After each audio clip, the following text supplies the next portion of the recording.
Esse é o final que você escolheu. Você votou no final 1, o cativeiro da culpa. E aqui está a revelação chocante. Não esqueça que nosso canal é interativo. Você decide como as histórias terminam. Prepare-se para uma verdade que vai abalar tudo que você imaginou sobre esta família. E obrigado por escolher este final. Paula subiu cada degrau da escadaria com o coração martelando violentamente contra as costelas. Como se seu corpo pressentisse que estava prestes a descobrir algo que mudaria para sempre a sua percepção da realidade. O corredor do segundo andar mantinha o luxo do primeiro pavimento. Tapetes persas autênticos, molduras douradas elaboradas, lustres de cristal que refletiam a luz em prismas coloridos. Mas havia algo profundamente perturbador no ambiente. Uma sensação pairava no ar como uma névoa invisível, fazendo sua pele se arrepiar e seus instintos gritarem para que fugisse imediatamente. O silêncio era quebrado apenas por uma música melancólica que flutuava pelo corredor. Uma melodia hipnótica que parecia vir de muito longe, carregada de uma tristeza que penetrava até os ossos. Paula seguiu o som como uma alma perdida seguindo uma luz distante. Seus passos abafados pelo tapete grosso enquanto se aproximava de uma porta ao final do corredor. A porta estava entreaberta, revelando apenas uma fresta de luz dourada que escapava do interior. Mas era suficiente para que ela pudesse espiar o que acontecia lá dentro. O que seus olhos capturaram a fez tropeçar violentamente e apoiar-se na parede de mármore para não desabar no chão.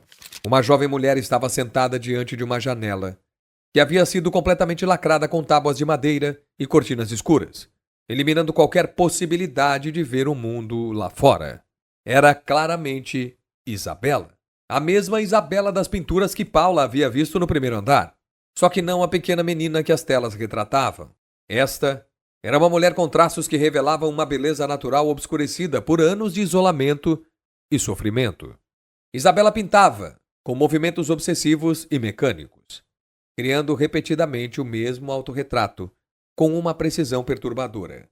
Era como se estivesse tentando desesperadamente lembrar quem era, ou talvez tentando se convencer de que ainda existia. Inúmeras telas idênticas cobriam completamente as paredes do que parecia um quarto-prisão de luxo, um cárcere disfarçado de aposento elegante. Seus cabelos, que nas pinturas apareciam curtos e bem cuidados, agora caíam em mechas longas e desgrenhadas sobre os ombros. Seus olhos, outrora brilhantes nas representações artísticas, agora carregavam o vazio característico de quem havia perdido a esperança há muito tempo. O vestido de algodão simples que usava contrastava drasticamente com o luxo do ambiente. E foi então que Paula notou o detalhe mais chocante. Uma corrente discreta, mas resistente em seu tornozelo, conectada diretamente à parede, através de um sistema de argolas de metal. Isabela percebeu a presença de Paula e se virou lentamente, como se o movimento lhe custasse um esforço imenso. Perguntou quem era ela, uma voz rouca e áspera, como se há anos não conversasse com outro ser humano que não fosse seu próprio reflexo nos espelhos. Antes que Paula pudesse processar completamente a situação ou formular uma resposta, passos pesados ecoaram pelo corredor com uma cadência que sugeriu urgência e pânico. Sérgio apareceu na entrada do quarto, como uma tempestade súbita, seu rosto contorcido numa mistura complexa de pânico, raiva e desespero.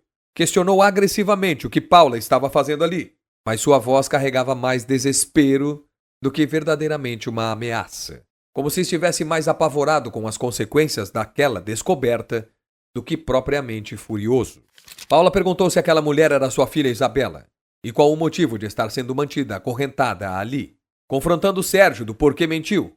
Sua voz tremia, com uma mistura de incredulidade e repulsa, ao compreender que havia se apaixonado por um homem capaz de tamanha crueldade.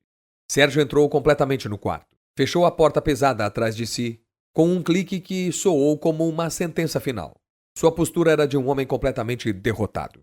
Alguém que finalmente seria forçado a enfrentar os demônios que havia criado e alimentado durante anos.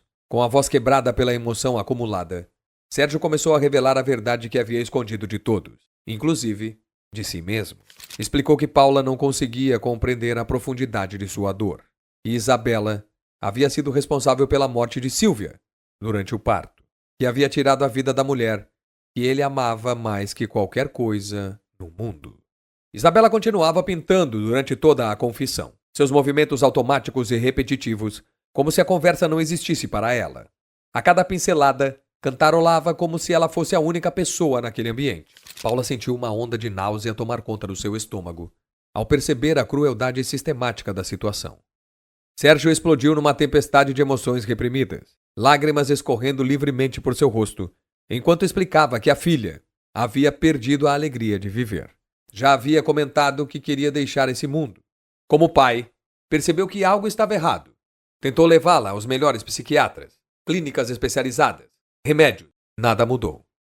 Isabela estava devastada e sua alegria e pensamento lógico se foram com a morte da mãe. Paula perguntou há quantos anos Isabela estava sendo mantida naquelas condições. A resposta de Sérgio foi como um punhal direto em seu coração. Desde os 16 anos, quando ela havia começado a florescer como mulher e percebeu que não conseguiria impedi-la de tentar contra a própria vida. Sérgio admitiu ter começado sutilmente, contando à filha adolescente que o mundo exterior era perigoso, que apenas ali ela estaria segura de todos os males que poderiam feri-la. Gradualmente, havia instalado grades nas janelas, começado a trancar a porta para protegê-la. Um dia, depois de inúmeras tentativas contra si mesma, ele decidiu colocar a corrente que a prendia fisicamente ao quarto. De repente, num gesto inesperado, Isabela finalmente se virou para olhar Paula, perguntando com uma esperança infantil devastadora se ela podia tirá-la daquele lugar. Sua voz carregava décadas de sonhos reprimidos e uma fé desesperada de que finalmente alguém havia chegado para ajudá-la. Você pode me tirar daqui? Paula olhou para Sérgio e, em vez de ver um monstro cruel, enxergou um homem completamente destruído por sua própria dor não processada. Ele havia canalizado o seu luto contra uma criança inocente, mas agora parecia finalmente começar a compreender a magnitude de sua loucura. Paula declarou firmemente que aquela situação precisava acabar. Sérgio acenou lenta e positivamente com a cabeça, como se estivesse despertando de um pesadelo que durava anos. Num ato de redenção, abraçou Isabela às lágrimas. O tempo passou. 6 meses depois, Isabela estava em terapia intensiva, reaprendendo pacientemente a navegar num mundo que lhe havia sido negado durante os anos mais formativos de sua vida adulta. Paula havia se tornado sua tutora legal e melhor amiga, dedicando-se integralmente a ajudá-la a descobrir todas as experiências, sabores, sons e possibilidades. Sérgio se entregou voluntariamente às autoridades, preparado para enfrentar as consequências legais dos seus atos. Porém, Isabela, demonstrando uma generosidade de espírito que surpreendeu todos os profissionais envolvidos, pediu clemência para o pai. Explicou que ele também havia sido prisioneiro durante todos aqueles anos, prisioneiro de sua própria dor. A mansão foi vendida, e com o dinheiro da venda, Isabela realizou seu sonho de abrir um ateliê de arte-terapia, especializado em ajudar pessoas que haviam sofrido traumas complexos. Suas pinturas, agora vibrantes, variadas e cheias de vida, tornaram-se símbolos poderosos de superação, perdão e capacidade humana de encontrar beleza mesmo após os períodos mais sombrios. Paula e Isabela permaneceram juntas, duas mulheres que haviam encontrado uma família verdadeira uma na outra, construída não sobre laços sanguíneos ou obrigações sociais, mas sobre compreensão mútua, cura compartilhada e amor verdadeiro. Juntas, continuavam trabalhando para auxiliar Sérgio em sua própria jornada de redenção, provando que mesmo os atos mais cruéis podem ser transformados em oportunidades de crescimento e perdão. A grande pergunta que fica é: e o amor que nascera entre eles? Bem, essa é uma outra história. Essa história que você acabou de vivenciar é apenas o primeiro final possível. Se essa história te impactou, inscreva-se e ative o sininho.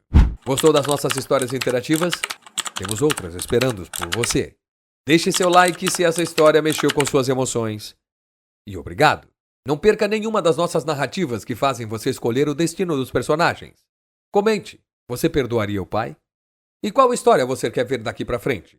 Não esqueça que aqui você escolhe o final.